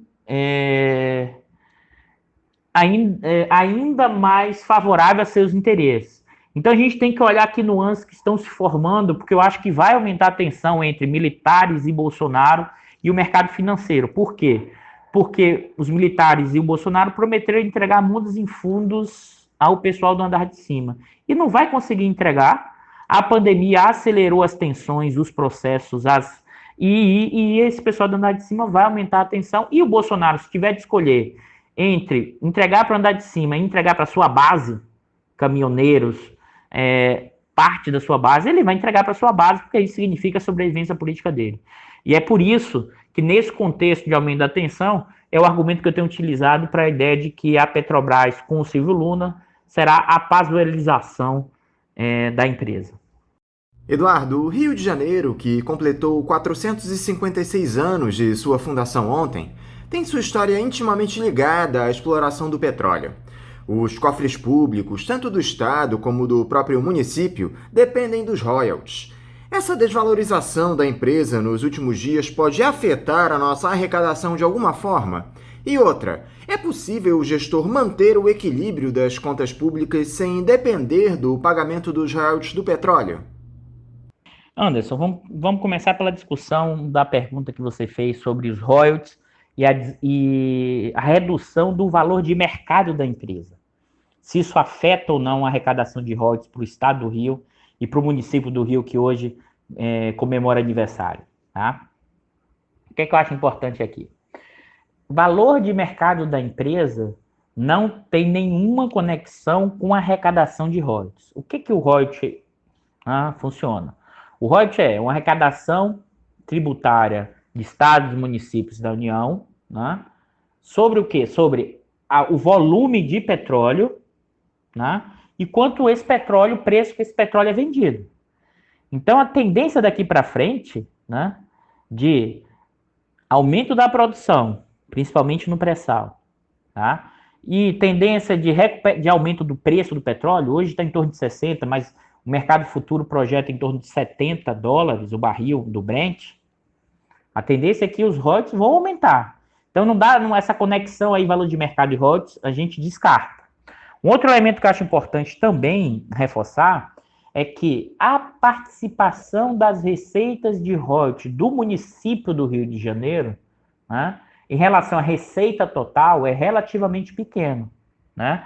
O Rio de Janeiro, por ser uma cidade hoje muito associada a serviços, né, a arrecadação de imposto sobre serviços, né, IPTU e outros, né, é uma parte maior, bem maior do que royalties. Por quê? Porque no caso da área continental do litoral da cidade do Rio de Janeiro, você não tem grande produção de petróleo, que é diferente do peso, né, do royalties do petróleo para as finanças do estado do Rio de Janeiro. Né?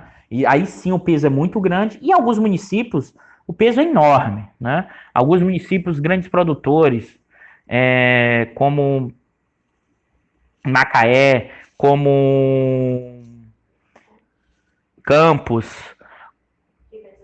Rio das Ostras, Maricá, tá? E para esses municípios, então, aí sim a arrecadação dos royalties tem um papel gigantesco, enorme. E aí eu vou começar a responder outra pergunta que você me fez, que está junto com essa pergunta. Será possível, como isso é possível, ficar historicamente dependente do royalties do petróleo? Porque acho que esse é o ponto que você quer chamar a atenção. É possível para os gestores públicos, tá? Criar novas tributações ou novos setores, né, para reduzir a vulnerabilidade vamos dizer assim, da necessidade do royalties para fechar as contas públicas, né? Esse aqui, Anderson, não é muito minha praia, meu campo, vamos dizer assim, mas eu acho que aqui a gente tem uma situação complexa, porque o estado do Rio de Janeiro, né, ele foi, ao longo dos últimos anos, perdendo indústria. Então, o estado do Rio de Janeiro ficou muito associado a serviços, que é a cidade do Rio, e a indústria do petróleo. A indústria do petróleo, né, é a indústria finita, que depende, e, no caso, a arrecadação de royalties sofre muitas oscilações do preço internacional do petróleo. Observe que é o contraponto, né, Robson? Assim, quando o preço do petróleo sobe, dada a política de preço, fica mais caro o preço na bomba, do gasolina, do gás de cozinha. Por outro lado, os gestores públicos do estado ou de municípios acham ótimo porque eles vão arrecadar mais, porque vai aumentar o royalties. Então, a política pública tem que ser estruturada a partir de como você consegue minimizar elementos que vão para a bomba, mas ao mesmo tempo, como essa arrecadação tem que ser utilizada para criar novos setores, né? Ou por política de conteúdo nacional, ou parte desse recurso tem que criar incentivos que vão gerar receita também. Se a gente fica dependente dessa receita de petróleo, que ela é finita e volátil, né, você aumenta muito a vulnerabilidade da gestão. A crise que a gente viveu no estado do Rio de Janeiro, em 2015 e 2016, né, com a falta de pagamento de salários, com tudo mais, muita gente achou que aquilo era fruto da corrupção. É evidente que tinha corrupção no estado do Rio de Janeiro, é evidente, mas os equilíbrios fiscais, a falta de dinheiro para pagar o servidor público não foi fruto da corrupção, foi a dependência da utilização dos royalties do petróleo, quando o preço do petróleo em 2013, 2014 estava em torno de 90 a 100 dólares, caiu para 40. Então isso caiu fortemente a arrecadação. Então você tem que criar instrumentos, mas também não é trivial e fácil não, Anderson. Você teria que pensar em reindustrialização, reconfigurar a estrutura tributária. No caso do Rio de Janeiro, você teria que reconfigurar os pisos e os tetos, por exemplo, de IPTU. Assim, nesse momento você tem que tentar minimizar esses efeitos, né? Mas o estado do Rio ainda vai permanecer muito dependente dos royalties do petróleo, mas o gestor público tem que utilizar esses recursos pensando, primeiro, na instabilidade, ou seja, é um tipo de arrecadação muito instável, e segundo, que é um tipo de recurso finito. Depois de 20, 30 anos, se você não preparar o Estado e o município para uma nova configuração econômica, você entra numa profunda depressão, numa profunda crise econômica. Eduardo, eu mais uma vez te agradeço por essa participação aqui conosco no Faixa Livre. Quero te desejar um ótimo dia de trabalho e mandar também o meu abraço. Ouvintes, muito obrigado pelo convite, e um abraço a todos e uma boa semana. Conversamos aqui com o professor de Economia da Universidade Federal do Rio de Janeiro, a UFRJ, e pesquisador do Instituto de Estudos Estratégicos de Petróleo, Gás Natural e Biocombustíveis José Eduardo Dutra, o INEP, Eduardo Pinto.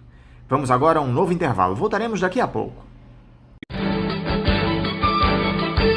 Voltamos a apresentar Faixa Livre. Já voltamos, ouvintes, e agora eu saúdo a jornalista do Comitê em Defesa dos Territórios frente à Mineração, Kátia Wiesentheimer. Kátia Wiesentheimer, bom dia. Bom dia, Anderson, e bom dia a todos os ouvintes. Kátia, muito obrigado por você estar aqui novamente conosco no Faixa Livre. Kátia, o drama das famílias que foram afetadas por aquela tragédia que foi o rompimento da barragem Mariana lá em 2015 parece que ainda está longe de acabar. A esperança dos moradores de voltarem para suas casas, que estava prometido para 27 de fevereiro, o último sábado, acabou não se concretizando. O prazo para a entrega dos reassentamentos das comunidades de Bento Rodrigues e Paracatu de Baixo não foi cumprido pela Fundação Renova, criada para gerir as ações de reparação ao desastre. Te surpreendeu esse novo adiamento, Kátia? E eu digo novo porque o primeiro prazo era março de 2019, depois uma decisão judicial fixou para o dia 27 de agosto de 2020, que acabou postergado para o último sábado. Na verdade, é muito triste quando a gente olha para isso, do descaso da Renova e da mineradora Vale e BHP na reparação dos atingidos de Bento Rodrigues e de Gesteira e de Barra Longa, né? Na verdade, a Renova alega que investiu 1,2 bilhão na reparação, no reassentamento dos atingidos, né? Mas até agora todas as obras estão em fase inicial. No caso do Novo Bento, parece que construíram 5 casas até agora, né? Se a gente for olhar o que vale esse dinheiro que ela alega que investiu nesse reassentamento, né, o jornal O Tempo de Minas Gerais fez uma conta, né, e com esse valor de 1,2 bilhão, seria possível ter comprado 82 mil apartamentos no Minha Casa Minha Vida, né? O que a gente vê é um desrespeito total aos atingidos, né? A Vale e assim a Justiça de Minas Gerais pouco faz contra a Vale, né? Quando a gente olha isso, a gente fala é uma captura corporativa da justiça, né? Porque tantas remarcações, essas casas nunca são entregues, né? Eu acho que as pessoas de Bento Rodrigues, Paracatu de Baixo, que perderam Gesteira, que perderam suas casas, eles perderam não apenas a sua casa material, que é isso que a Vale tem que ressarcir, né? Mas eles perderam parte da sua história. Imagina as pessoas que tinham fotos de seus pais já falecidos, familiares, coisas de valor sentimental, perderam tudo, né? Isso é impagável, esse dano não existe dinheiro que pague. O que essas pessoas estão brigando é para ter sua vida reconstruída, ter direito às suas casas. Cada um hoje mora num lugar da cidade, todos muito afastados. Isso eram pessoas que viviam numa comunidade, que tinham uma vida em comum, né? Eu acho um desrespeito absurdo, né? O que a gente fala que assim essa lentidão é descaso. Porque assim, vendo o que uma mineradora constrói, ela quer cavar uma mina para extrair minério, tá? Em 6 meses ela cava uma mina gigantesca, ela chama construtoras para cavar esse buraco e tudo. Vai dizer que não foi possível em 5 anos construir 300 casas, entendeu? É irreal, né? Só que assim, na verdade, o que a gente entende é que muito do dinheiro que foi para a Renova, tá? Ele teve outros destinos. Então, quando você olha os salários milionários que as pessoas que trabalham na Renova têm, um monte de contratações desnecessárias, entendeu? Você fala, está tendo um desvio de finalidade, que é o que o Ministério Público de Minas Gerais também questiona a atuação da Fundação Renova nessa reparação. Logo depois da tragédia, quando se decidiu que se criaria essa fundação, nós do Comitê Nacional em Defesa dos Territórios frente à mineração denunciamos diversas vezes que era um erro absurdo se aceitar que uma fundação regida pela Vale e pela Renova, tá, pudesse fazer a reparação. Tá, que isso significava botar raposa cuidando do galinheiro, né? Então a Vale vai sempre ser morosa, né? A questão sempre vai ser morosa, né? E eu acho que a justiça tinha que fazer valer seu papel e dar regras claras, entendeu? E cobrar oficialmente a multa por atrasos, entendeu? E fazer valer os direitos dessas pessoas, porque não é justo que essas pessoas continuem 5 anos depois sofrendo e sendo penalizada por um crime da Vale. Tá? A situação dessas pessoas é muito ruim. Essas pessoas estão em casas alugadas, pagas pela Vale, dependendo de auxílio emergencial da Vale. Eram pessoas que tinham uma liberdade, que tinham uma vida, que tinham suas plantações, que tinham suas galinhas, que tinham um modo de vida que foi destruído pela mineradora. Tá? A gente espera realmente que o Ministério Público de Minas Gerais e o Ministério Público Federal atuem nessa situação e que deem um prazo curto e façam com que a Renova pague multa, porque eu acho que a Vale também só entende quando sai do bolso, tá? Essa coisa de conseguir capturar a justiça e cada vez prorrogar mais, ela vai adiando cada vez mais essa reparação. Como é que anda a situação dessas famílias que foram desalojadas pela tragédia em Mariana, Kátia? Onde elas estão morando atualmente? Após o rompimento da barragem, essas pessoas que perderam suas casas, a única coisa que elas conseguiram salvar foram suas vidas, tá? Então, imagina, essas pessoas tiveram a sua vida do dia do rompimento da barragem para trás apagadas. Não existem lembranças, porque todas as fotos que essas pessoas tinham se perderam para a lama. Não existe um objeto que você tinha um apego emocional, porque esses objetos foram devorados pela lama. Eu me lembro muito claramente, 15 dias depois do rompimento de Brumadinho, o comitê fez uma plenária em Mariana, tá? Para a gente encontrar com essas pessoas. E a gente desceu Bento Rodrigues, né? E quando você descia, você via coisas e imaginava como era a vida daquelas pessoas, sabe? Um tapete de crochê deixado no meio da lama, uma santa, entendeu? E você imaginar naquele momento o que seria a sua vida, tá? Se tudo que você tinha naquele momento desaparecesse, ficasse para trás e você tivesse que reconstruir a partir dali uma nova vida, já é desesperador, tá? Por si só a questão do acidente, da tragédia, do desastre, do crime, né? Agora imagina que a partir dali essas pessoas passaram a viver na dependência da Vale, na dependência de que eles reparassem aquilo pelo crime que eles cometeram, tá? Essas pessoas moram até hoje em casas alugadas, tá? Muitas delas com problemas de infiltração, totalmente diferentes do que era o modo de vida daquelas pessoas. Aquelas pessoas viviam numa comunidade, elas tinham uma interação entre vizinhos, um vendia leite, o outro plantava, vendia verduras, vendia legumes, o outro criava galinhas, entendeu? E eles tinham uma vida comunitária, tá? Que não existe mais, tá? Porque a Vale, quando alugou casa para essas pessoas, colocou cada uma num lugar diferente da cidade.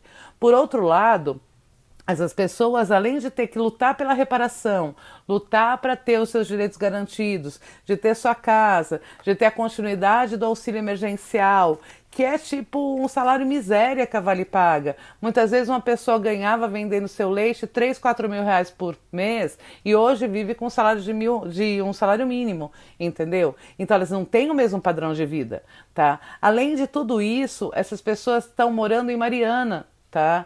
E essas pessoas sofrem preconceito em Mariana, tá? Porque muita gente que perdeu seu emprego e que não foi atingido, perdeu o emprego da mineradora e tal, culpa aquelas pessoas, tá? Por tudo, né? Então, além de tudo, essas pessoas ainda passam por humilhações, tá? Essas pessoas têm que ter uma reparação total, elas foram atingidas por um crime, tá? E é preciso que se resolva isso o mais rápido possível, né? E que a justiça tome a frente e faça valer o direito dessas pessoas. A gente está saco cheio da impunidade, a gente está com saco cheio de ver uma Vale podendo tudo, entendeu? E os atingidos jogados à própria sorte. O detalhe, Kátia, é que o Ministério Público de Minas Gerais diz que o descumprimento do prazo prevê uma multa diária de R$1 milhão. Você acredita que a Fundação vai pagar isso? Anderson, eu queria muito acreditar que sim, né? Que a Vale vai pagar uma multa de R$1 milhão por dia, tá? Mas eu acredito que isso vai ser mais uma das coisas que Vale vai recorrer, que Fundação Renova vai recorrer, que vai se arrastar. Quando a gente vê muitas multas ambientais que não foram pagas, todo o sistema jurídico que a mineradora e a Fundação têm, é muito difícil acreditar que essas multas serão pagas. Só que a teia que envolve esse processo, Kátia, não se resume apenas a isso que nós citamos.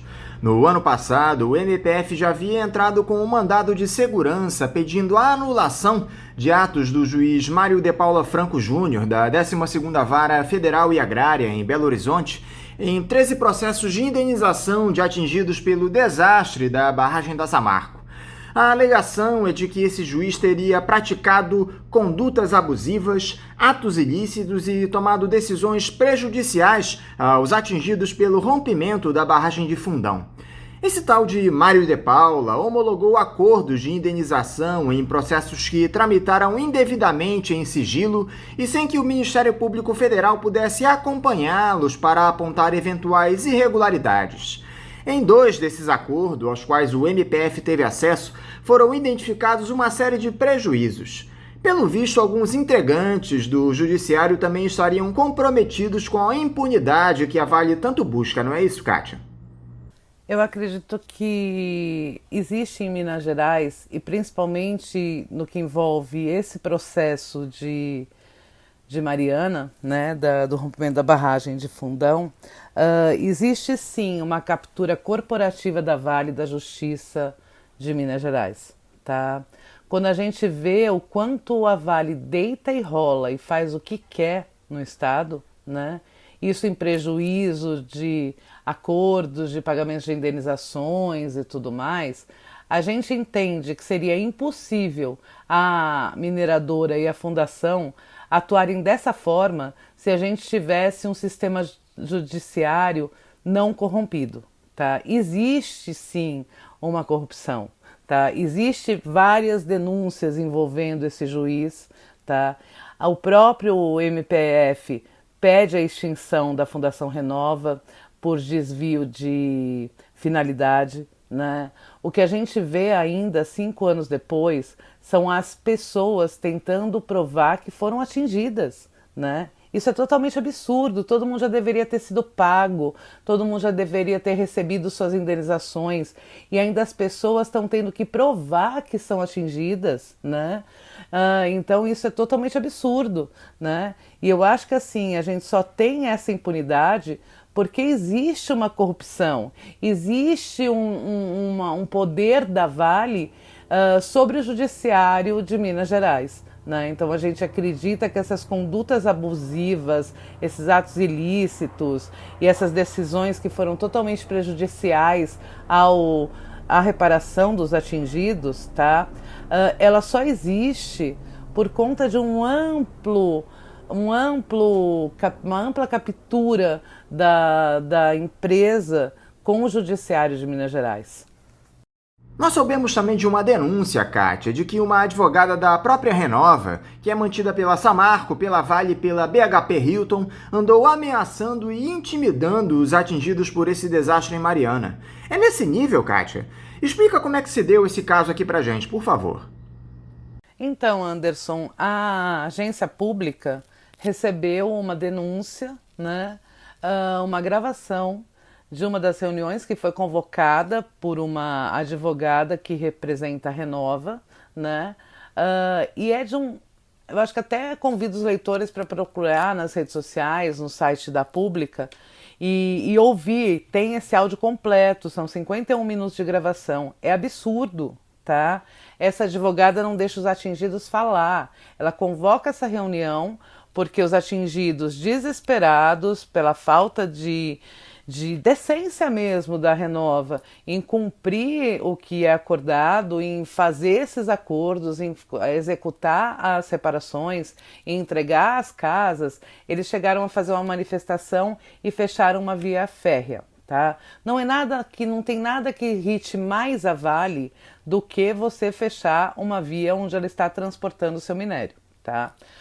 E por conta disso, essa advogada ameaça esses atingidos, dizendo que se alguém fizer mais alguma manifestação ou fechar mais alguma ferrovia, tá, que eles simplesmente não fariam mais nenhum acordo. Tá? E ela fala isso claramente em tom de ameaça, né? Alguns atingidos tentam falar, ela manda eles calarem a boca, ela diz que ela convocou a reunião e ela vai dar o tom da reunião e que as coisas ou vão ser feitas do jeito que ela quer, ou ninguém vai receber reparação nem indenização, ela não vai liberar nenhum acordo, como se assim, ela fosse dona de tudo, tá? Como se ela pudesse tudo. O que a gente entende é que se a empresa, a Vale e a Renova não tivessem uma certeza total da impunidade, tá, ela jamais colocaria dessa forma numa reunião e jamais ameaçaria os atingidos dessa forma. Por outro lado, ela ainda ameaça e diz que quem conseguir provar que é atingido vai ter processo, tá? Quando, na verdade, todo mundo foi atingido naquela região. O que a gente entende de atingido é o nível de impacto para cada um pode ter sido diferente. Então, a gente entende que se você tinha uma casa e a Vale, a Lama da Vale e da BHP derrubou o seu portão, a sua indenização vai ser menor do que alguém que perdeu a casa, tá? Mas todos são atingidos. São atingidos todos os moradores daquelas cidades por onde passou a lama, são atingidos todos os pescadores que tiveram seu meio de subsistência cancelados, porque até hoje não se pode pescar, entendeu? Então, assim, tipo, é totalmente absurdo, né? Eu acho que isso explica pra gente, tá, o quanto a Vale manda na Justiça de Minas Gerais, tá?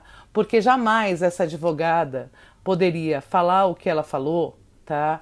Se ela não tivesse certeza total de que a justiça continuaria do lado da Vale e da Renova e não do lado dos atingidos, concorda? Algo que impressiona, Kátia, é que enquanto as famílias afetadas por esse crime praticado pela Vale continuam sofrendo com o descaso, a empresa lucrou mais de 26 bilhões de reais em 2020. O que falta para que se dê a devida solução para esse drama, Kátia? Está mais do que comprovado que dinheiro não falta. Veja o cenário que a gente enfrenta, Anderson, né? A commodity do ferro está alta, né? A gente está trabalhando com valor alto para exportação de minério, né? A China já está retomando sua economia, que é o nosso principal consumidor do ferro brasileiro, né? Só que vem a questão de prioridades, né? Nunca foi prioridade para a Vale, tá? Reparar, né? Sempre foi prioridade para a Vale pagar o que tem que pagar para os seus acionistas, os ganhos dos acionistas, reinvestir na própria empresa, investir em expansão, né? Então nunca foi prioridade para a Vale, né? Resolver seu passivo, né? Seu passivo criminal, digamos assim, né?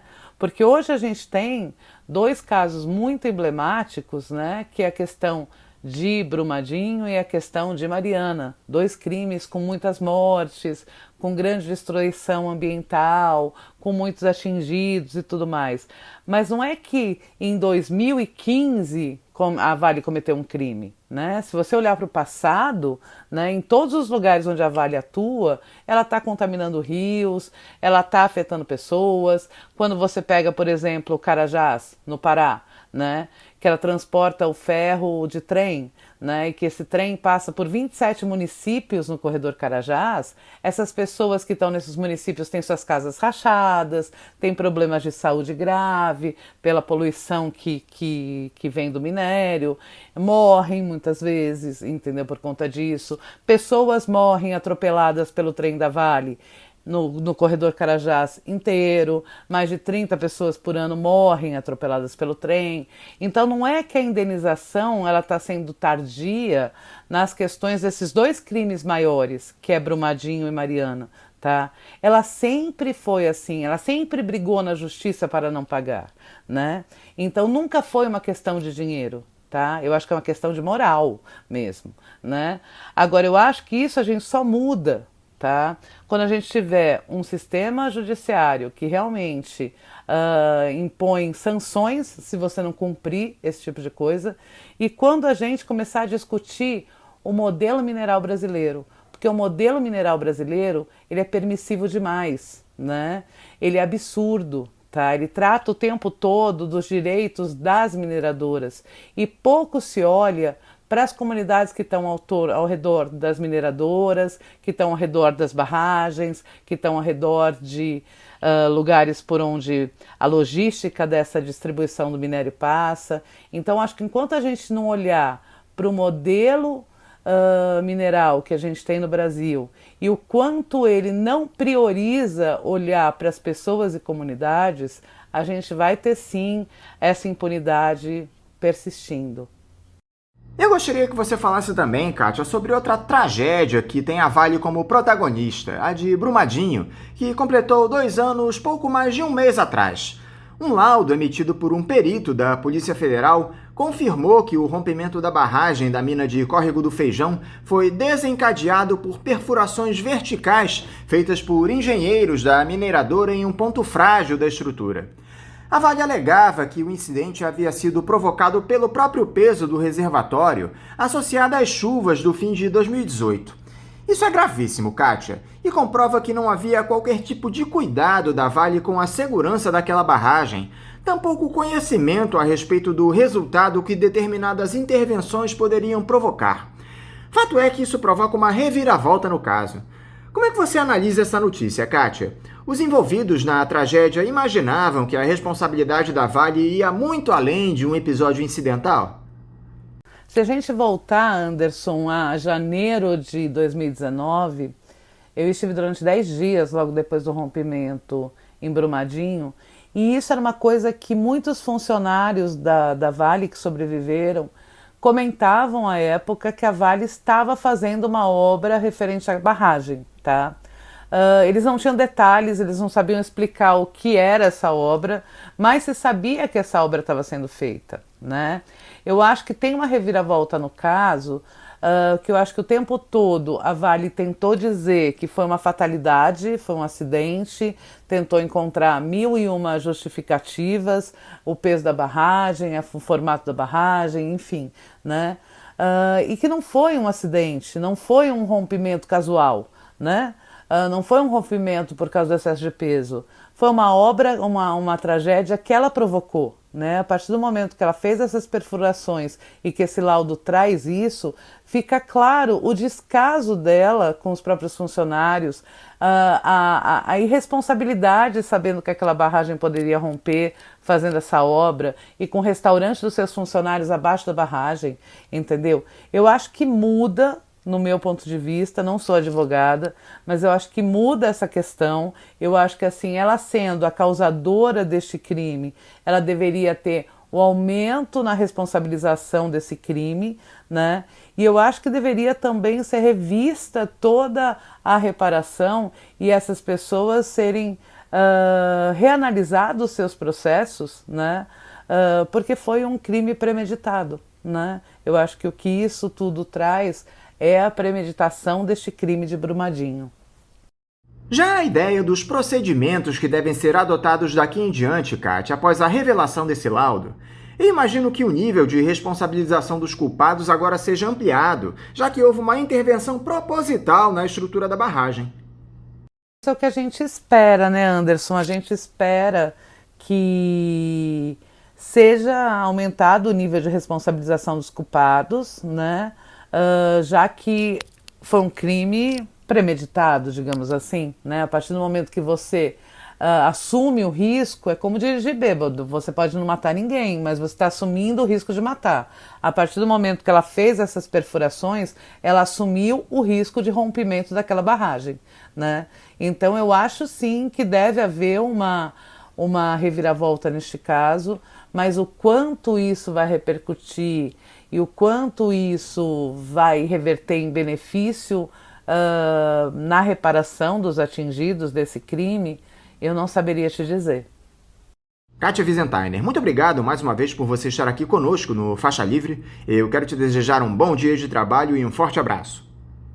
Eu que agradeço, Anderson, em nome do Comitê Nacional em Defesa dos Territórios frente à mineração, essa oportunidade da gente debater esse tema tão importante para a sociedade, que é esse crime de Mariana, e também falar sobre Brumadinho. E convido a todos que queiram mais informações para acessar o nosso site, indefesadosterritorios.org. Um grande abraço a você, a toda a equipe e a todos os ouvintes. Um bom dia. Conversamos aqui com a jornalista do Comitê em Defesa dos Territórios frente à Mineração, Kátia Wiesentheimer. E vamos encerrando a edição de hoje do Faixa Livre, convidando todos vocês para amanhã, a partir das 8 da manhã, estarem novamente aqui ligadinhos em mais uma edição do Faixa Livre na Rádio Bandeirantes 1360M. Um abraço a todos vocês e até amanhã!